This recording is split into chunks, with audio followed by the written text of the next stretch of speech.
आपको एक तरफ से नहीं घेरा जाता है। तो अगर मैं ये कहूं कि एक दवाई से आपका काम बन जाएगा, वो गलत है। आपको चारों ओरों से घेरा जाता है। आपको सही दाम नहीं दिया जाता, नुकसान होता है तो बीमा का पैसा नहीं दिया जाता, जीएसटी लगा दी, कर्जा माफ नहीं होता। तो अगर मैं यहां कहूं कि भैया हम आपके लिए एक काम करेंगे और आपकी समस्या हल हो जाएगी, वो गलत होगा। अगर आपको चारों ओर से घेरा जा रहा है तो दवाई भी चारों ओर से लगानी पड़ेगी। तो दवाई क्या है? और यह भी शुरुआत है। सबसे पहले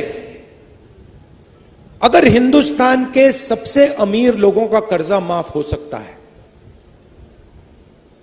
पैसा आपका है, जितनी जीएसटी आप देते हो उतनी जीएसटी अदानी देते हैं। आपने ये शर्ट खरीदी, 1000 रुपए के लिए आपने खरीदी, 18% आप दोगे, वही अदानी देगा। उसने 1000 रुपए की शर्ट खरीदी, उतनी ही जीएसटी देगा।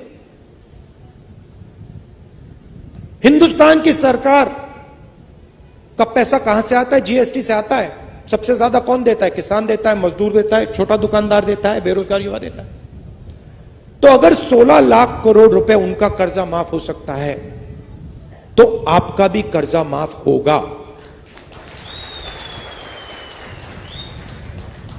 या तो आप उनका मत कीजिए,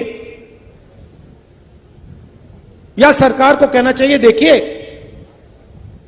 अगर किसान का कर्जा माफ नहीं होता है तो अरबपतियों का भी नहीं होगा।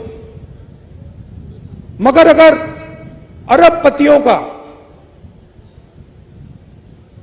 24 साल का कर्जा माफ, आपका 24 साल का कर्जा माफ किया जा सकता है तो आपका भी होगा। तो पहली दवाई यह है। दूसरी दवाई जो यहां आप जानते हो, किसान को सही दाम नहीं मिलता, किसी भी स्टेट में नहीं मिलता। बीजेपी ने कहा कि कानूनी एमएसपी लागू नहीं की जा सकती। बिल्कुल की जा सकती है।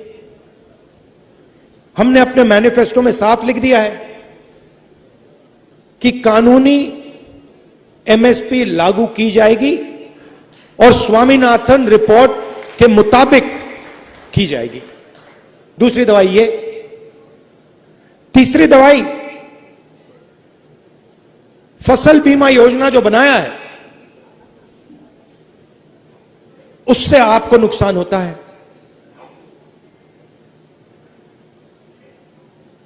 15-16 कंपनियां हैं, उनको सरकार बीमा योजना का पैसा देती है। आप लिस्ट चाहते हो, मैं आपको लिस्ट दे दूंगा। आपका नुकसान होता है, आंधी आती है, तूफान आता है, बारिश आती है, पानी गिरता है, नुकसान होता है। आपको कहते हैं भैया आपको कॉम्पेंसेशन नहीं मिलेगी, वो आपको मुआवजा नहीं देंगे। तो तीसरी दवाई, फसल बीमा योजना को रीस्ट्रक्चर करना। फसल बीमा योजना का काम आपकी रक्षा करने का है, उद्योगपतियों की रक्षा करने का नहीं है। तो तीसरी दवाई ये।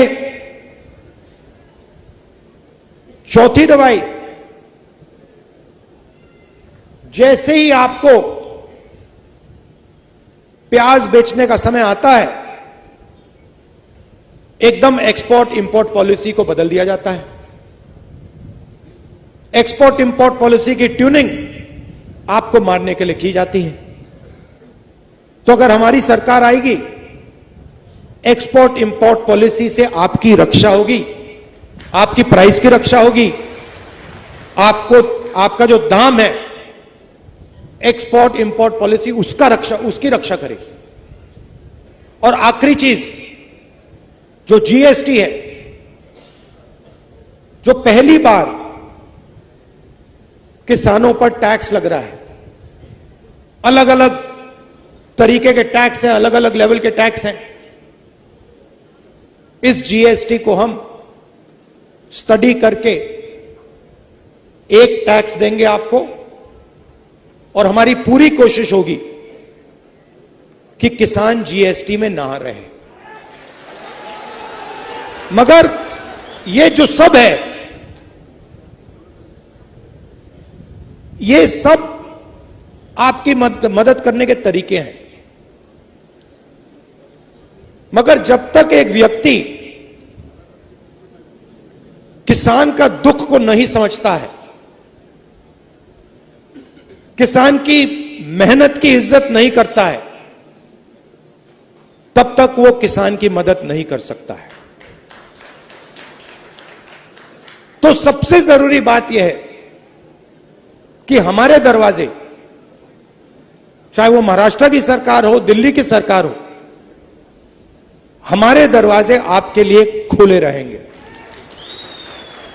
और आपको यह लगेगा कि दिल्ली में किसानों को रक्षा करने वाली सरकार है, किसानों की आवाज को सुनने वाली सरकार है।